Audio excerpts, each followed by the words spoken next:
Is it even possible to have a successful, romantic, intimate, loving relationship with someone who is in active addiction? Usually when you'll hear from a spouse say, like, if the drinking and the drugs would just take it out of the picture, we'd have a beautiful marriage, right? It's just such a sad thing to hear. If the house is on fire and you come home from a party, you're not responsible for the fire starting, but we would hold you responsible in the sense of call for help. This is going to work, or if it doesn't work, that is because of the intensity of their addiction. Sometimes the most obvious thing to do is the most dangerous.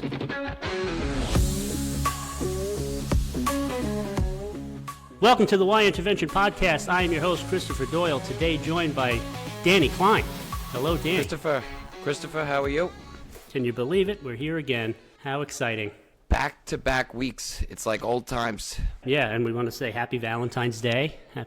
Happy Valentine's Day to everybody that's in happy, successful relationships. Some of you may not be, because if you're listening to this podcast right now, maybe you're in a relationship with someone that you would like to see get help for their drinking or substance use. And so we think it's probably apropos to chat a little bit about that, see if we can be of any help and service in that regard. Very interesting. I feel like a very interesting topic for us to kind of dive into, but at the same time is so, right? Like, that's the whole world, relationships. You know what I mean? That's usually someone's whole world is relationships, being with a significant other or anything along those lines, right? It just takes up so much. It's really our whole world. Yeah. Something that's not really talked about as much on platforms like this. Well, relationships, yeah. Relationships are everything. So is it even possible to have a successful, romantic, intimate, loving relationship with someone who is in active addiction or active alcoholism? Is it possible? Now, of course, I feel like it's pretty extreme to just ask that question. I almost take offense to it myself. I'm thinking about, well, you're trying to, I'm an alcoholic, I'm an addict. So just hearing that kind of question out loud, it makes me feel some kind of way. But is it? So it's obviously challenging, and we've talked a lot about how when you have someone who is dealing with addiction, it's like they've got another voice in their head constantly, right? And so if you're in a relationship with someone who struggles with addiction, it's like it's a perpetual 2-on-1. And you don't know who it is necessarily that you're talking to. We did an episode in the past where we talked about when to talk to the superego, the antihero, and the survivor. And so that is a really great episode to kind of go in depth and explain the not so fundamental addiction 101 type stuff that you're going to find on your normal Google search. That is coming from us because we've been in here. You know what I mean? Like, we've been in this head, so we know how it goes in here and how, once the obsession gets going and once we're kind of compulsively thinking about what we're thinking about, how difficult it can be for us to, get off that track. But what we want to highlight here is just how to navigate that if you're in a relationship with someone who is exhibiting that, and get to the heart of, like, is it even something that's worth trying to salvage or not? I used the example the other day. I was talking to my wife. I was talking to my wife about a certain topic that I said that there was probably a month-long period where I was basically having a conversation with myself about this topic. You know what I mean? Like, just, something that obviously I should have brought to the world, brought to somebody, brought to someone that I'm in a relationship with, right? But I literally had just like a month-long conversation with myself, that talking about that two voices in one type of deal. Right, yeah. Yeah, and it's been said that addiction, the opposite of addiction is connection. And we started the top of the episode with relationships. And so relationships in recovery are extremely important for that very reason, right? It's almost as though we have a quota on conversations. It's like we have to have a certain number of conversations every day, every week. And if we're not around people, if we don't have connections, we're disconnected. If we're not in relationships with other people, if we're not showing up, milling about with other human beings and having actual interactions, well, those conversations are still going to happen. They're just going to happen by ourselves, in our own head, in a very tormented, ongoing dialogue sort of way. Form of torture is how I like to describe it. Yeah, and it is torturous, and that's why isolation is so big a problem when it comes to dealing with addiction. And that kind of leads into, so like, what is it, if you're dealing with, if we just cut to the chase, if you are in a relationship with someone who has an addiction or has alcoholism, right, then the solution to that, if you will, is going to involve some kind of form of program. It's not going to be something that the individual on their own is going to be able to make a promise to you, and then that is going to lead to that promise being fulfilled and that person cutting back or slowing down or stopping altogether just because they say so because you ask them to. Now, again, we're assuming that what we're dealing with here is addiction. We're not dealing with someone who is just using substances either recreationally or even in a habitual way, in a dependent way. We're talking about addiction, and meaning that this person, by definition, can't stop because of the very nature of addiction itself. Addiction being continued use despite negative consequences and despite a desire, a want, and or a need to stop. There could be very serious conditions that somebody could be facing where it's like they need to stop. They should not be drinking, they should not be using drugs, whatever that thing is that they're addicted to. And because of addiction itself, they can't stop. So if you're in a relationship with someone like that, something is going to have to be tangibly done. There's going to have to be some kind of practical approach that gets made. It's not going to be just that person, because what's happening then, as we've alluded to, is that he's just, or she's just in a constant battle with that far more influential, intriguing voice in their head. That seductive, yeah. I mean, it's a one-on-one battle that your addicted loved one is going to lose every time. So if they don't take some kind of practical step in the right direction to be involved in some kind of program of recovery, it is highly unlikely that their substance use behavior is going to change in any meaningful way. And it's also, I feel like in regards to the relationship, right? Like, absolutely 100%, like a lot of phone calls that I get, right, will be from a wife. If like the right off the bat question is, right, is should they be intervening in any way, shape, or form? You know what I mean? Like, and to me and you and to some of the people listening, right, like that's a question that's like obviously yes, you know what I mean, right? But there are so many people out there still wondering, do they intervene? You know what I mean? Or like, because there could be that they could have once upon a time heard that saying of they have to hit bottom or something along those lines, right? Where and as we deal with on a daily basis, there has to be some sort of intervention because of addiction being what it is. It's not just going to stop on its own. Yes. Yeah. And so it's not that it's not the significant other's responsibility, of course, to do something about the addiction in the sense of as if it's your fault, you haven't caused it, it has nothing to do with you. Any of the blame that's been thrown your way is obviously a symptom of that addiction.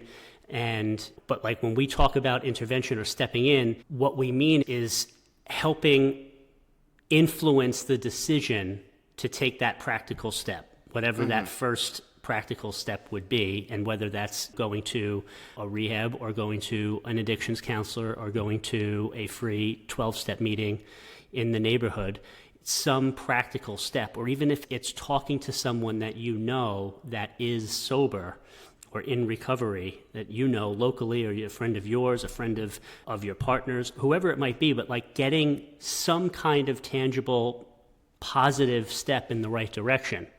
And this is difficult to kind of make this shift in mindset for many people, as you said. But what we're saying is that if the house is on fire, if we just say like the neighbor's house is on fire, and you come home from a party, you're not responsible for the fire starting. but we would hold you responsible in the sense of call for help. You're the one who's seeing the fire.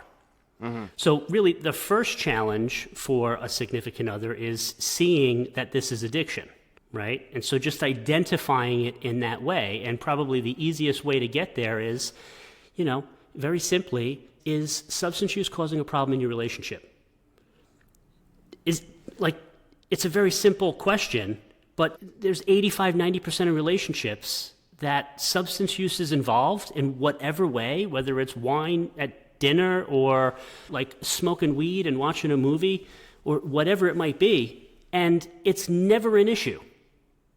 You get what I'm saying? It's never something that comes up as problematic in any way. So if you are constantly in this position where you're like, his drinking is a problem, or her smoking is a problem, or like the drugs, like the prescription meds, like it's just crazy, and it's something that's constantly a bother to you with your partner because of their substance use, trust that it is likely genuine, that it's not an overreaction, that you care about this person, you may love this person, you're in a long-term relationship with this person, you're married, you may have kids, right, with this person. And so if this constant thing that's coming up, or if you come to this conclusion where you think to yourself, if they just didn't drink or if they just didn't do drugs, everything would be perfect. Everything would be fine. We'd be great. That is not an unusual thing. It's not don't make yourself wrong for thinking that. It's likely not an overreaction.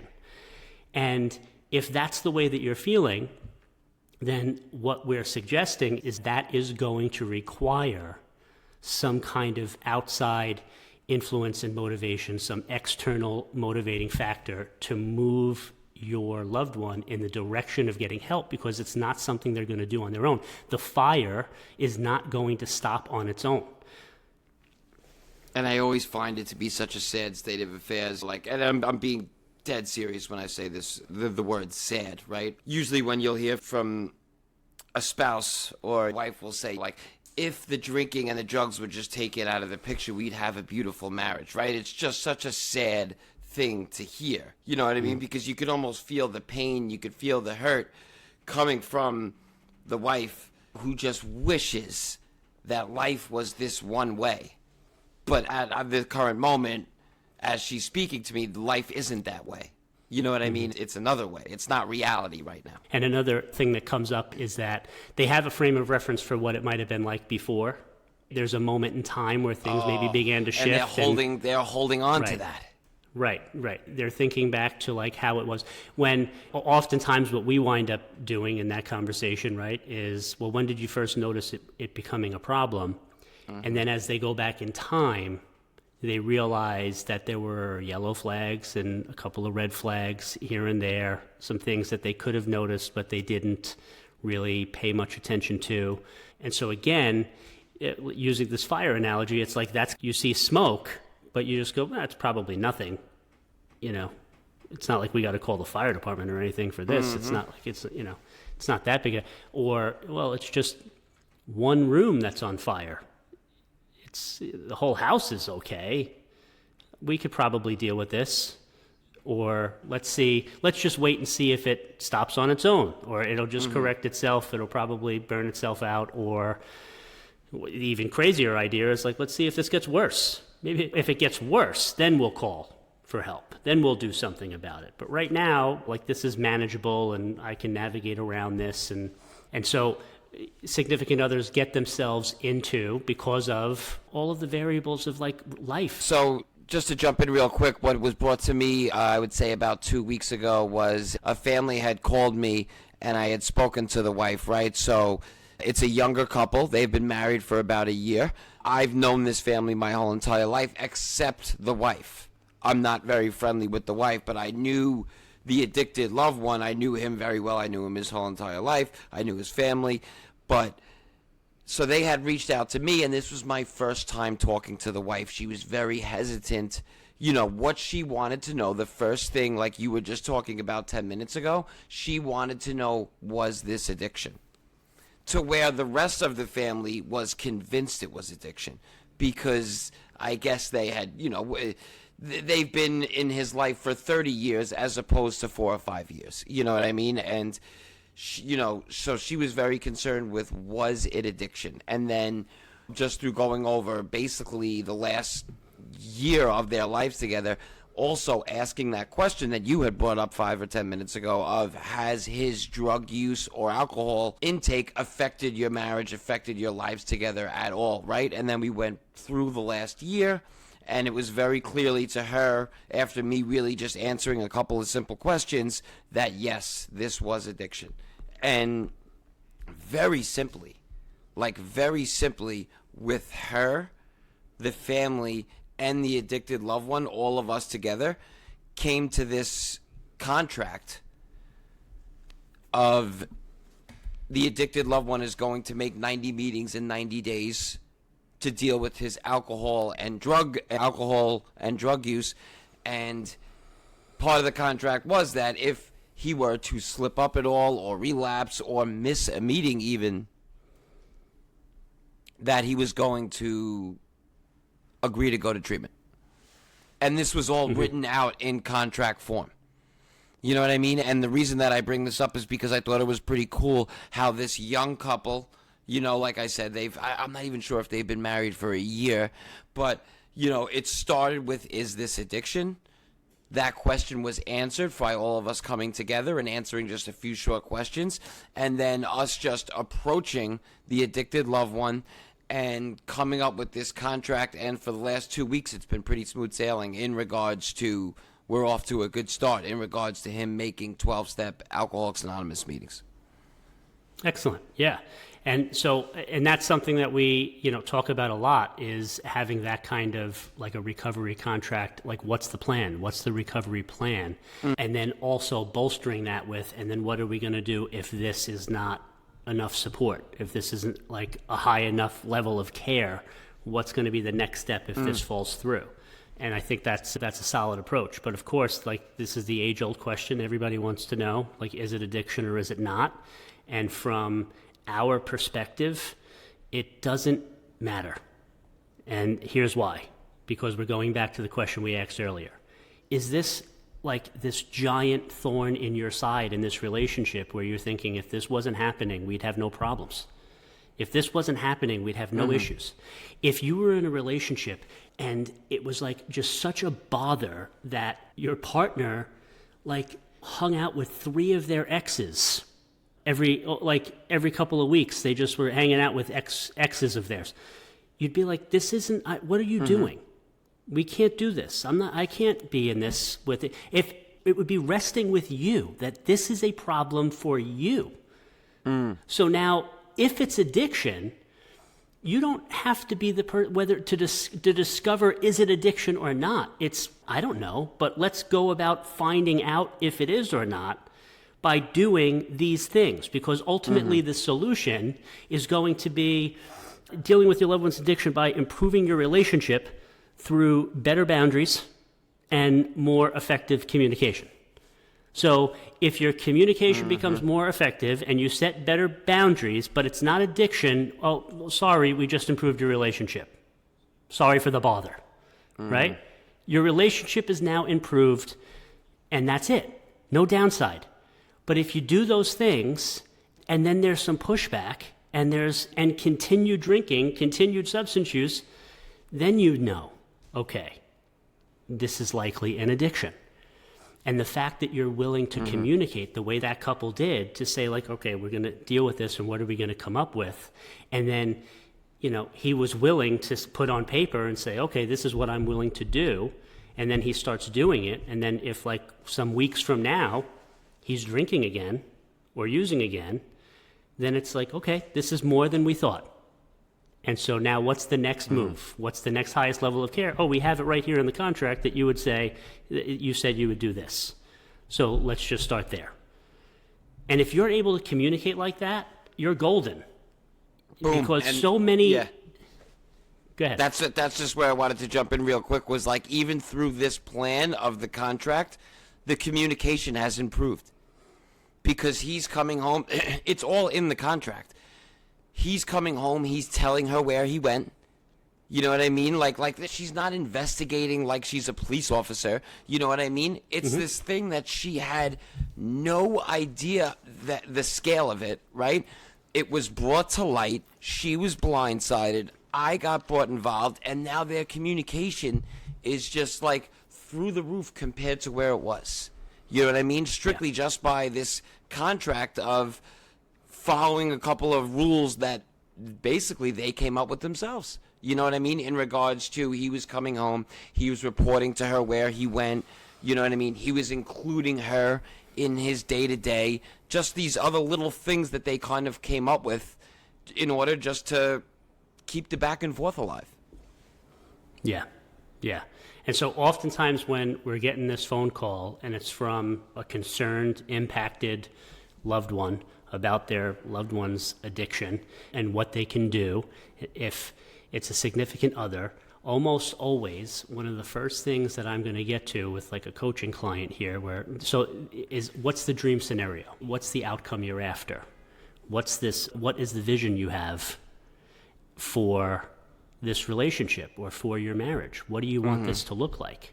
And sometimes the dream scenario is, I mean, again, it's like as basic as it gets. I just stop drinking. If he stops drinking, right? It's like, okay. So now going back to what we said, if that's the dream scenario, like if everything changes, if he just stops drinking, and it's addiction, it's alcoholism, that's not going to happen without him getting some kind of form of tangible help of some kind, right? Some outside help is going to be required in order to actually get that ball rolling, okay? And what we can then do is either in short term or medium term, I mean, in less than a month, typically, of coaching, we're getting typically her, to make changes in communication and make some changes around things that she was doing and or not doing on a regular kind of daily basis, to switch things up, to switch up her responses to various different things.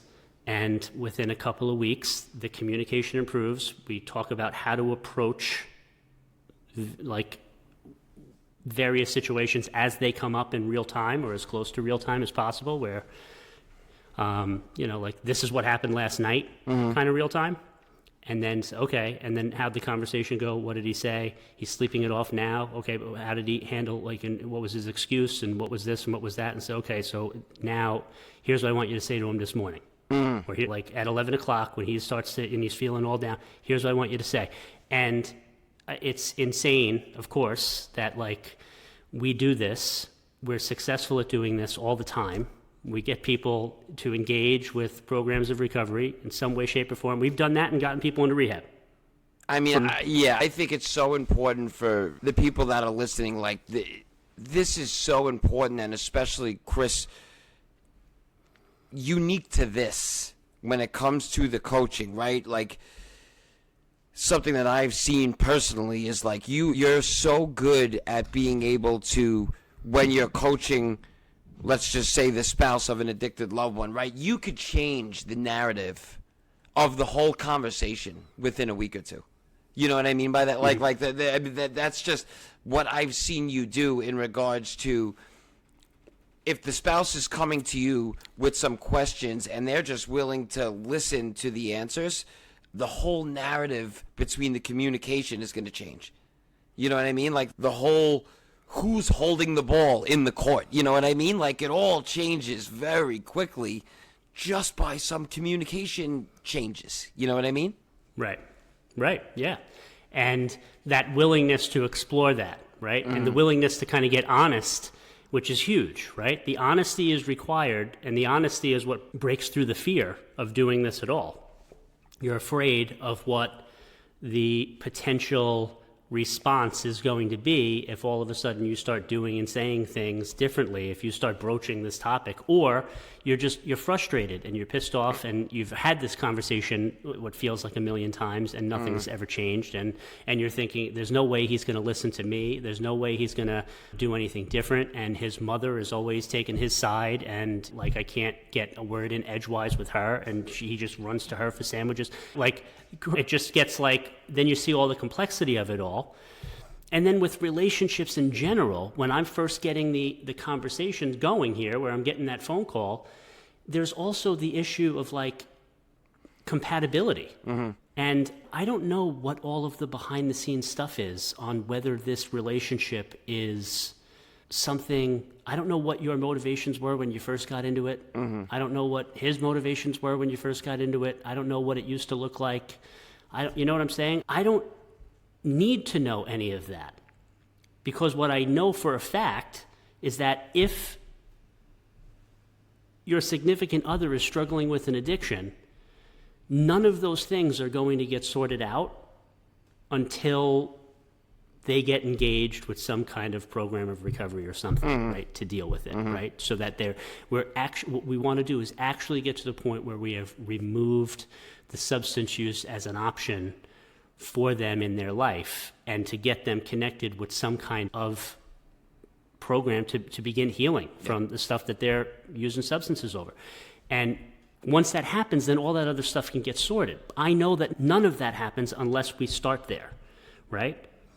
So as long as that's our starting point, if you're willing to, right, I say, okay, so what's the vision? What's the vision for a happy future here?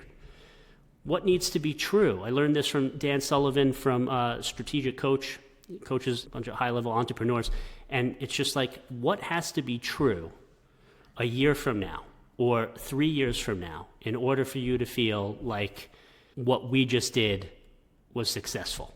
Meaning, you're calling me, you're potentially looking for help. Do we need to do an intervention? Can I do it with just one-on-one coaching, where I'm just going to shift my communication, some of my actions, and see if we can get them into rehab or a program that way?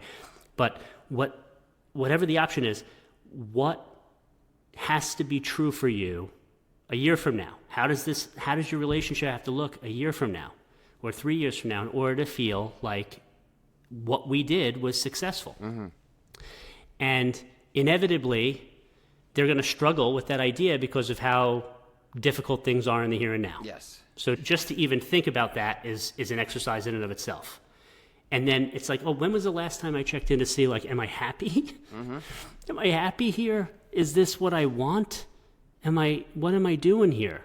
How long have I been putting up with something that if it was going on 3 years ago or 5 years ago or 10 years ago, I wouldn't have put up with it at all. It would have been the end. I would have been gone, right? How long have I been putting up? So what does happiness look like here for me? And then once they get that clear and they get that on paper and they're able to communicate that back to me, the follow-up question is, if your loved one continues to use substances, is that vision possible? I've never had someone say yes. Yeah. So it's, okay, so now we know that if your significant other is going to continue using substances, that what you want is impossible.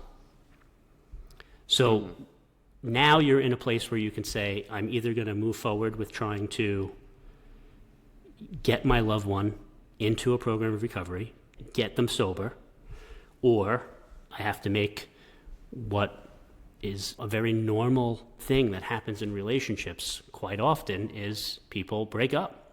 But now you're doing it from a much more well-informed place. And what I have found typically is that if we do that exercise, and even right on the front end of a lot of the phone calls that I receive, they might already be 8, 9 toes out the door. They're just making this phone call as like I just want to make sure I did my due diligence here so I don't feel guilty that I'm just leaving them flat, but I want a divorce. Like, I'm ready to go. I want to make sure, I do love them, right? That's what I do love them. I really care about them, especially if they're a parent to my kids. So I want my kids to have a healthy mom or a healthy dad, and so I got to do what I got, but I'm out. I can't see that they don't even get to the future vision thing, because they know it's like, I don't see this working. Like, I really don't even want to do this anymore. And that's unfortunate, because again, it's like, I wish that you would have known about this, the possibility of like receiving coaching or doing an intervention 3 years ago or 5 years ago or 10 years ago, because maybe it would have made a difference before you got to this place where you're completely fed up. Yeah, that I'm thinking about right now is I've seen both. I'm thinking right now of both of two different endings, and I've seen them both. Right, I've seen the ending which is of divorce, right, and where, you know, the wife has just had enough. She's seen enough. There's been too much relapse. There's been too much pain, suffering, trauma, all of that stuff, right? There's been different attempts at treatment, right? And she did. She stuck it out. She stuck it out, but it just became too much at the end. She divorced him, and it ended up being the best thing that happened to both of them, right? Like, as I look at the situation now, the wife has moved on with someone else. They have a child, and way more importantly, the husband that got divorced, because of that move that the wife made to divorce him, has been sober ever since then, right? And he's living a life of, he's not with the girl anymore, but he is now sober, and he, more importantly than anything, he's now a father to his child that he had. Like, and so really everything worked out in the end, right? And then I've seen the other story, right, where the woman has stuck through just the unimaginable, you know what I'm talking about? Like, she really wrote it out. You know what I mean? Just treatment centers and homelessness and kicked out of the house and not seeing each other for years, and literally every single thing you could possibly imagine. We could reference the Chris Herron story. We could reference the Chris Herron, the Unguarded basketball documentary, right? Who's now in the addiction field, right? His wife, they ask her in the documentary, why did you stay through all of this? And she said, because I knew this was possible. And what she meant by this was this guy now speaking in front of 5,000 people and leading this life where he's helping so many people, right? So I like to think of that in regards to what we're talking about and relationships, right? I've seen so many different endings, right? But there's just, in all different types of endings, there's different types of hope, I guess is the best way of putting it. Yeah. And I think the moral of that is, like, regardless of what happens, right? Like, we're assuming everybody that's listening is an adult. And so a lot of times these circumstances, it's like, it's not like parents and kids, where I do a lot of work with parents, right? And it's like, you're obligated. You're not going anywhere. You're not giving up. This is it. I'm in this for the long haul. And it's like it's a very different kind of dynamic. Whereas with a marriage or any relationship, there is the possibility that you could just be like, I'm out.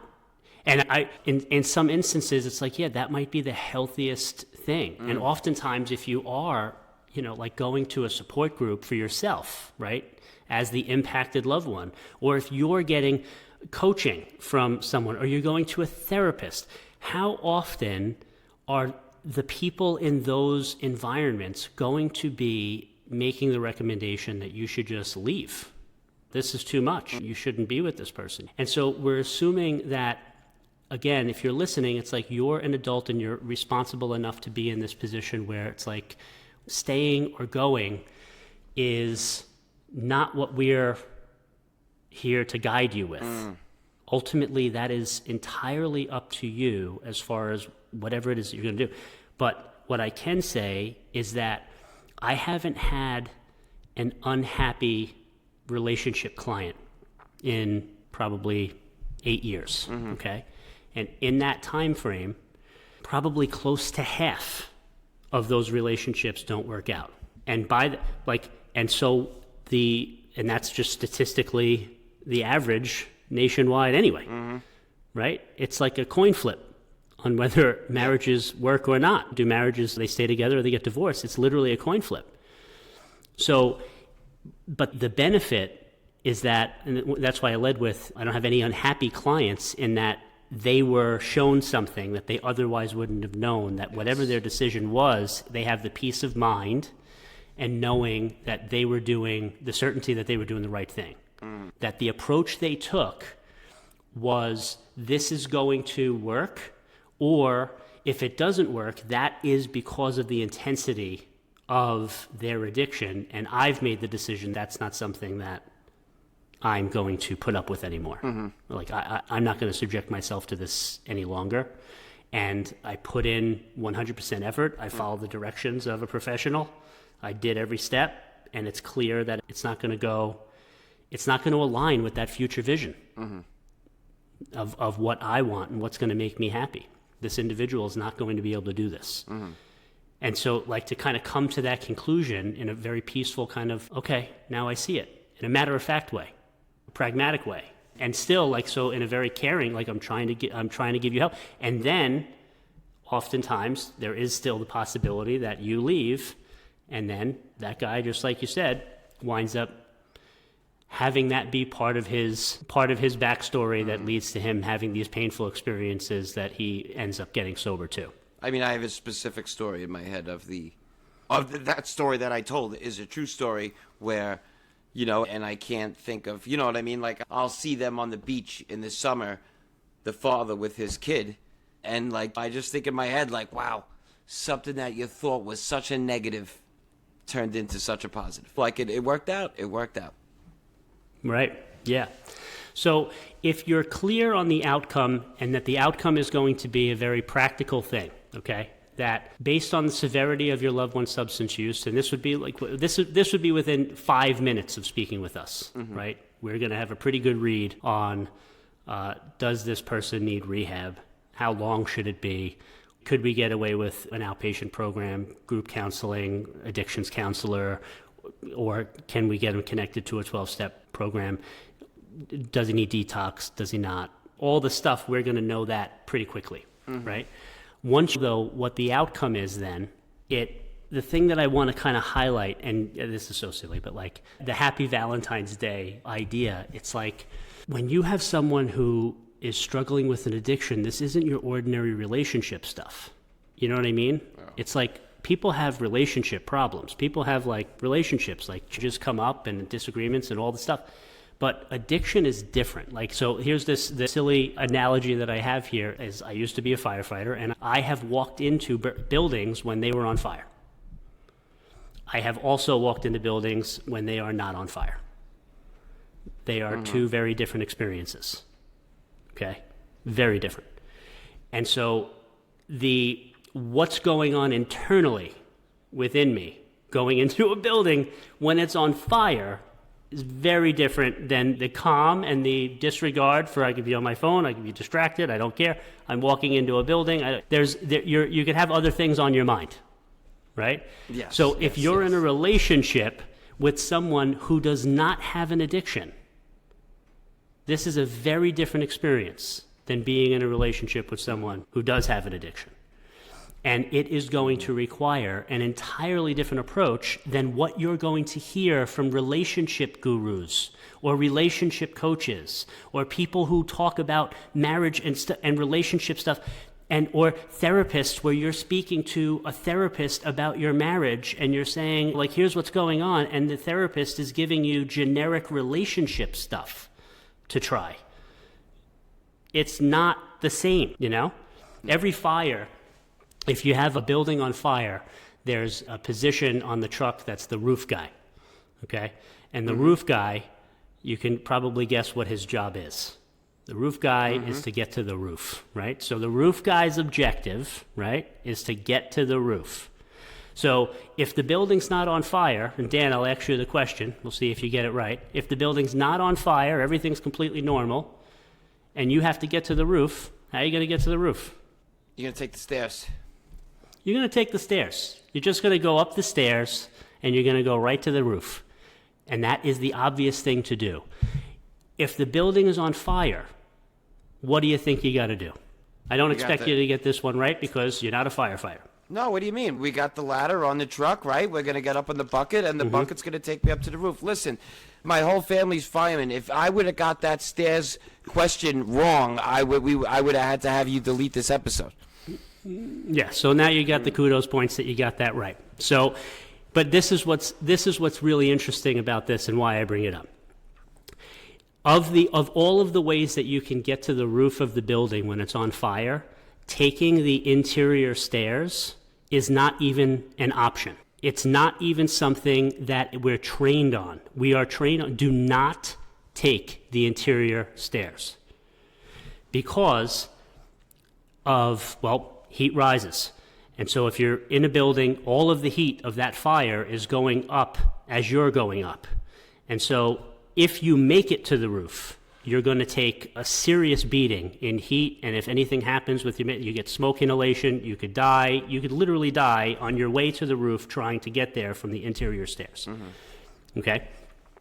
So the options are you take the bucket, you take the ladder, like you said, that's on the truck, right, the aerial ladder, or if the building is attached to another building, you go up those interior stairs and you come over from the adjoining building. If the building has a fire escape, you go up the rear fire escape to get into the fire apartment and then or get up to the roof instead of taking the interior stairs. What's the point of saying all of this? The point is that sometimes what you think, whatever comes to you intuitively, like whatever would come to mind where you would say, this is the obvious choice. Sometimes the most obvious thing to do is the most dangerous.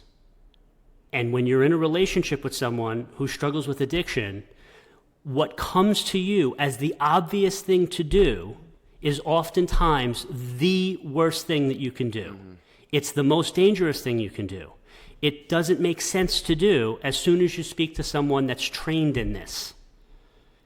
And so if, without being able to kind of get into specifics, because I'm not coaching anyone right now and everybody's situation is different, what I can tell you in a general way is that almost always, whatever it is then that was going to be your approach, or whatever you're thinking, okay, this is what I'm going to do, and like, this is my go-to thing, this is what I do in response to this, almost always we're going to be recommending to do something that is like practically the opposite. And we call that a contrary action.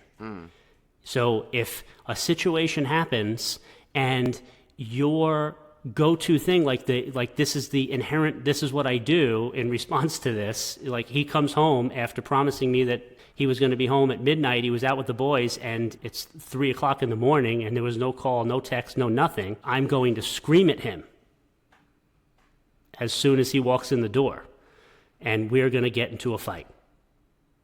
We are going to suggest, okay, if that were to happen, we are going to do the opposite. We are going to approach this in an entirely different way than you've approached it before. And if you then receive coaching on, like, okay, so how am I going to handle that? And what it really comes down to so what am I going to say differently than I've said in the past? If you were speaking to us, then it also comes down to, well, how does he typically talk about his substance use? How does he typically speak about this? What kind of excuse or what would his rationalization typically be? What would he say to you here? And we're going to probably likely come up with an opposite way to respond as well. If there's anything that there has been like in a typical fashion. It's like, so not only the fight and not only the screaming match is what's typical, but also what you're saying. You're repeating yourself. You feel like you're talking to a brick wall. I've said this to you a million times, that kind of thing. It's, well, what's the actual content of what you're saying? And we're going to reword that and shift it completely different. All of this keeping in mind that we're doing this to achieve the outcome of getting him through the door marked help, whatever that door is that you've determined ahead of time.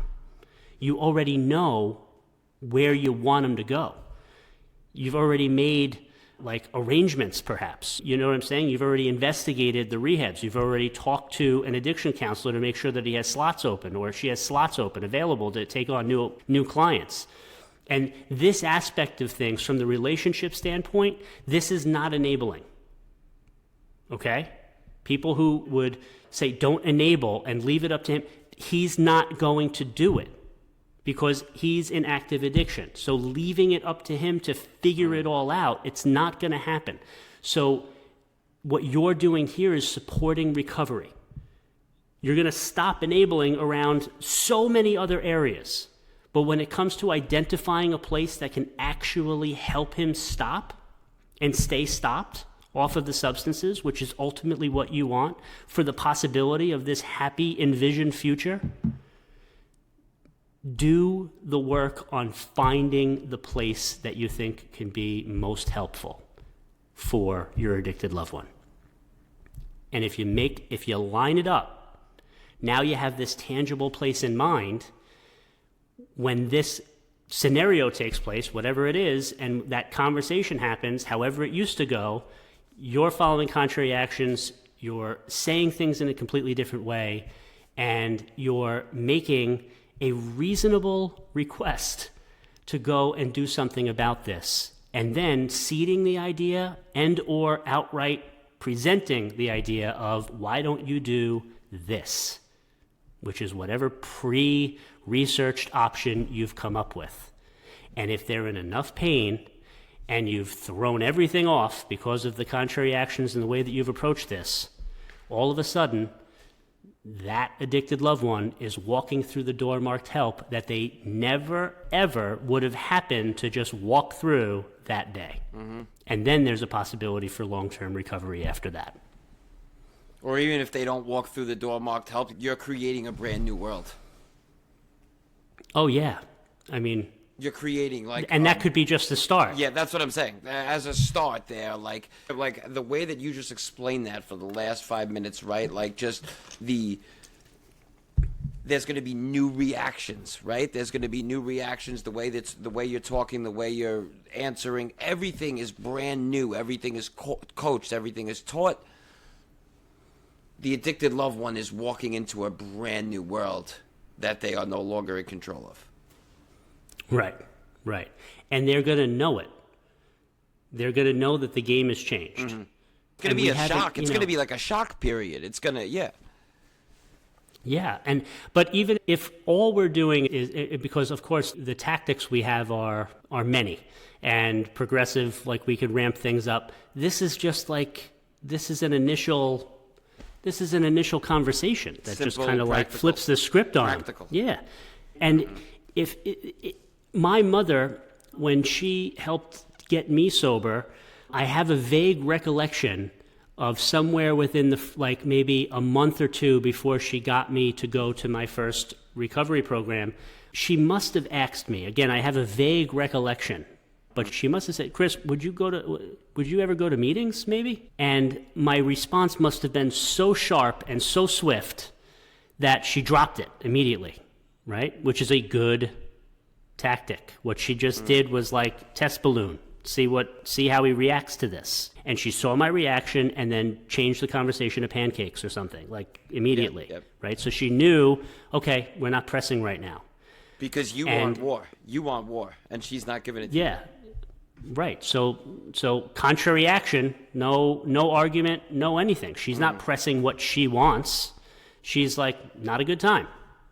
And that was it. Like she immediately switched the conversation, and because I must have had a face on too, like, what are you, out of your mind? Mm-hmm. Why would I do something like that? That's crazy. And so she just didn't even press it. Well, however many months later, when I'm looking all down and emotionally beat up and ashamed and embarrassed from what I did the night before that she has no idea about, but she could just see the look on my face. She could see the way I'm carrying myself. Mm-hmm. When I come walking through the door and she says, Chris, would you be willing to go to a meeting with me? And in that moment, I said, okay. Mm-hmm. And listen, this, you can really take this for granted, okay, as a listener. But that then led to 3.5 years of not drinking and doing drugs. Mm. I was 17 years old. From the ages of 17 to 21, I was sober. Those are crazy years. And so the fact that I survived those years as an alcoholic and an addict who wasn't drinking and wasn't using drugs, because my mother, instead of fighting with me, instead of accusing me, instead of coddling me, or, you know what I'm saying? None of those things, all reactions that could be very typical. She did something completely out of the blue and just said, would you like to go to a meeting with me? And I said, okay. That's the kind of thing that can happen and does happen for most of our clients when we start working with them, right? So this isn't it's not theory. All of the things that we are coaching people with are like practical things that we have implemented that get results. That's why we're in business. So it's not just about hope. It's about like, if you knew that there was something that you could do here, right? And again, the house is on fire. Well, you know who to call. You call the fire department, they show up and they do the job. The issue with addiction is nobody knows who to call. Right? You think there is no one to call, and you think that it is up to the person whose house is on fire to put the fire out on their own, right? That it's up to them. It's their responsibility. They have to want to put the fire out. They got to be ready to put the fire out, and maybe they got to let it burn and get a whole lot worse before they're going to stop. Like, this thing just needs to burn to the ground, to hit bottom, if you will, and then maybe they'll decide to put the fire out. That is really backwards thinking. And so if you're in a relationship with someone and for whatever reason you're in it to win it kind of thing, like you're sticking it out and you just feel like this is something that I'm committed to and that I want to attempt to get them help, there is a legitimate how to do that. It's not something that, like... There's guidelines. There's a book that tells you exactly what to do, basically. Basically, exactly. And like we said, there's like escalating tactics for what to do in all sorts of situations. And so ultimately, what's the deal? The deal is that we want people to be sober. We want people to get sober. We want people to have the same opportunity that we had to get sober.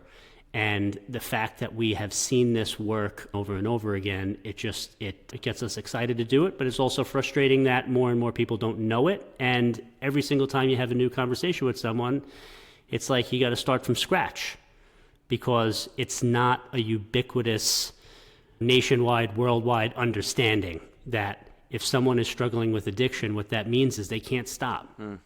So any expectation of them wanting it, them being ready, or them hitting bottom, and then that's going to be what makes them stop is backwards. It's a complete, total misunderstanding. It's like you really don't get addiction if you're hanging on the idea that this person is going to raise their hand and say, "Someone, please help me." I'm thinking about it now, though, Chris. It's pretty cool. It's pretty cool. Like, I could look like almost do a Rolodex through my head. A lot of the people that I've dealt with that are now sober, that are now in recovery, that are now, they go to 12-step meetings, they help other alcoholics, all that stuff, the whole deal, right?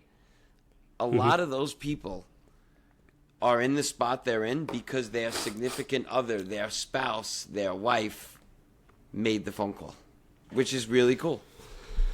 Right. And that's really just a predominant amount of the actual stories of people who are sober are because of family members, outside influence, outside leverage, something outside of the person, right? It doesn't have it. We have varying degrees of internal motivation all the time. The problem is we can't stop. So if we're in active addiction, there's literally, I've done the crazy math on this, and ChatGPT told me, so you can take it as fact. Yeah. 99.5%, right? 99.5% of us get sober because of something outside of us pushing us to do it. 0.5% are your examples of people who just like make the call themselves one day. Yeah. So you're waiting for your loved one who may be struggling with addiction. Again, if you're in a relationship and you're the one that's identifying that this is a problem for you, his drinking or her drugging or whatever is a problem for you as the observer. You get to discover if it's addiction or not, but you can deploy all these tactics to get them to make changes. And the changes are valid because it's a genuine concern. And at the end of the day here, I don't want anybody second guessing, feeling that intuitive feeling that you have that there's something wrong here. There's something off. This is a problem. Something needs to happen. You're talking to them all the time about it. Do not make yourself wrong for that. Okay? Visit whyintervention.com, whyintervention.com, and make use of all of the free resources that we have, and we can explain how to have these kinds of conversations that are going to make a real difference. So hop on our email list, like and subscribe, share this podcast with people that you know, because they don't know what to Google. And happy Valentine's Day. We wish you a very happy, romantic time. Sober. A sober, romantic evening. What would a sober, romantic evening be like for you, Dan? If you could have anything you want. In bed by 7:30? I mean, it's kind of gone out the window now with the kids, but a show, right? A show. My wife and I, Yeah. right? Oh, I thought you meant like Broadway or something. You're not going to Broadway. Chris, you know me, I'm a house cat. I don't really travel too much in that regard. But in all seriousness, I thought about it a lot tonight as we both spoke about this, right? Like, when it comes to relationships, the wife, the husband, whoever it is making that phone call there, right? Like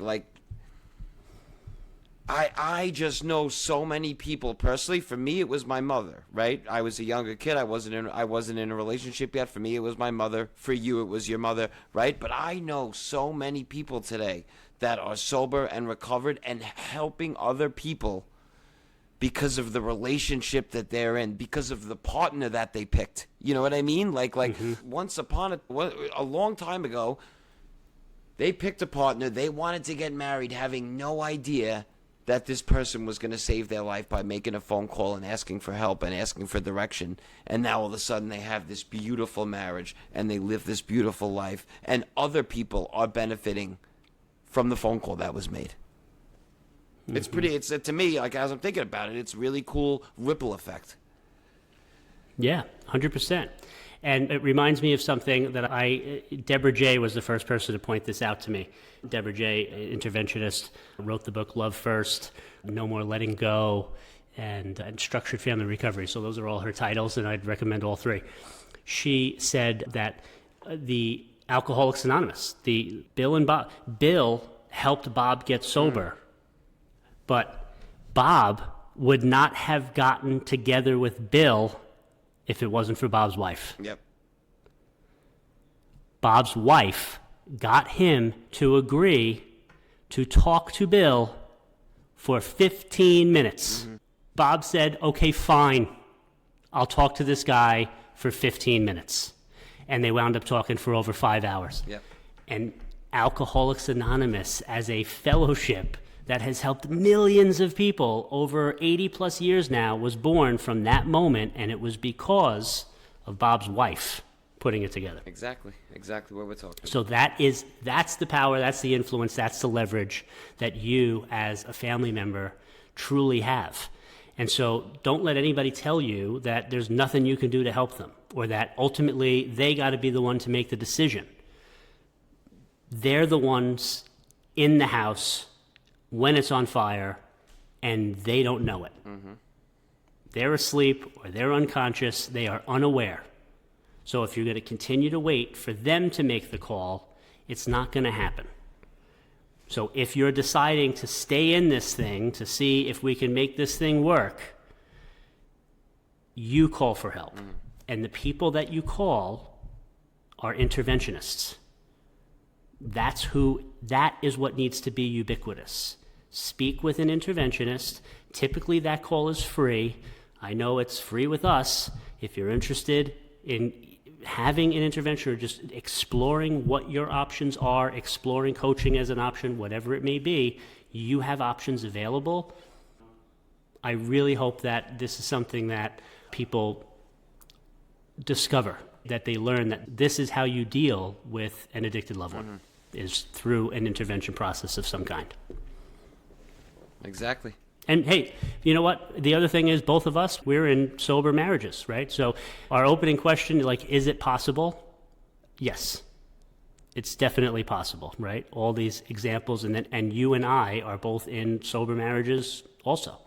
with kids and happily ever after so far. And that's because, in large part, I mean, I know in my case, it's because of the program of recovery. I wouldn't be in it without it, that's for sure. I probably wouldn't be alive, so. And speaking of program recovery, my wife and I grew up together, 5 minutes from each other, went to grade school together, went through 1st through 8th grade together, hung out in the same social crowd, lost touch for about 10 years, and then reconnected in the rooms of recovery. And now there's kids and family, now there's a whole brand new world because of the rooms we met in the rooms of recovery.